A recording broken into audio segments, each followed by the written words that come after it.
و این بازی رو محض رقابت مرکزی دور هم نام گرفتن. درست است، موقف گذاشته بودند. خب یک بازی برگزار شد. این دیداری دسته های فخش و اسخط بود. با نتیجه پگاه ما و شما را رقابت استرافشان و کوکتوش انتظار است. بازی های اخیر عنوان می شود. مخصوصا تیم ارتش که ببینید در دور گذشته دو بازیگر اساسیش رو این تیم از دست داد. چند است خورشید دادابویف دوباره در درجه یکم، منیرخان اشورов و همچنین نسیم جان منصورов و او کمک میکنند. دیده نمیشود و ما گفتیم غیر از کامران ابراهیموف که اصابی جدی گرفت و شاید در بازی های منبعث این دسته کمک نکند و زود گل در بازی امروزه بیننده عزیز در دقیقه سیوم رقابت این امکانیت استفاده برده توانستند. و حرکت های خوبی عبدالله شریفوف در کنار میدان، پرتاب بسیار خوب. جنگتن همیشه در مرکز میدان بازی میکنند. اسلام زایروف ضربه او از مسافه دور و ستون های اساسی یا بازیگران محوری این تیم به حساب برمان و فرصت بسیار خوب برای طاهر جان تقاضا بازی میکرد. یعنی دست پرورده کلوبی مرکزی ورزش ارتش است. حالا امکانیت برای بازیگران حاصلات جلوس انانی،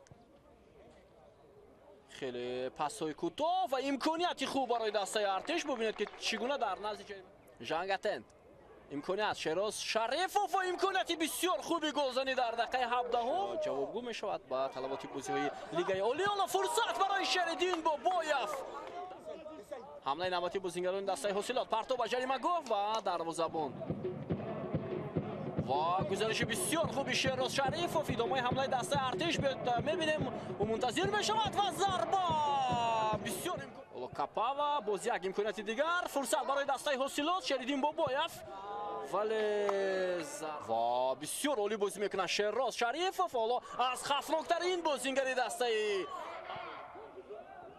ادامه حمله دسته حاصلات اسلام زایروف، فرصت برای تقاضا و گل. حساب 1-1 شهرام سلیمانوف در دقیقه 32 رقابت. ببینید طاهر تقاضا ارسال تو با شهرام سلیمانوف با یک حرکت این محافظتگر دسته حاصلات توپ رو بعد در این دروازه روان کرد و یک ضربه از مسافه دور کرامت الله زاده پرتاب به جریمه گاه. فرصت برای حاصلات. خب اینجا شاید بازیگذاری میکنند فوتبالبازان تیم حاصلات. سلیمانوف، شریدین بابایف و چگونه امکانیت خوب بود. میبینیم پرتاب از کنج میدان و قریب بود که با انجام رسید. علی جان کرامت الله زاده سرعت خیلی بلند میگیرد این بازیگر. شریدین بابایف، فرصت برای دسته حاصلات بابایف و حمایتگر مرکزی دسته حاصلات با حمله میرود. حالا پاسی بسیار خوب با جامی نظرف، امکانیت برای تیم حاصلات. شریدین بابایف ولی بلونگ جرارد باز هم امکانیت نمیدهد. ضربه از مسافه دور و حالا حمله به دسته حاصلات باید ادامه کنه. شریدین بابایف ضربه او و چگونه وضعیت خوبی گلزنی بود. تاثیر ندارد اکثرا در فوتبال ما. حالا یک امکانیت برای کلوب مرکزی ورزش ارتش و چگونه فرصت بود اما به نتیجه. دلیر عزیزوف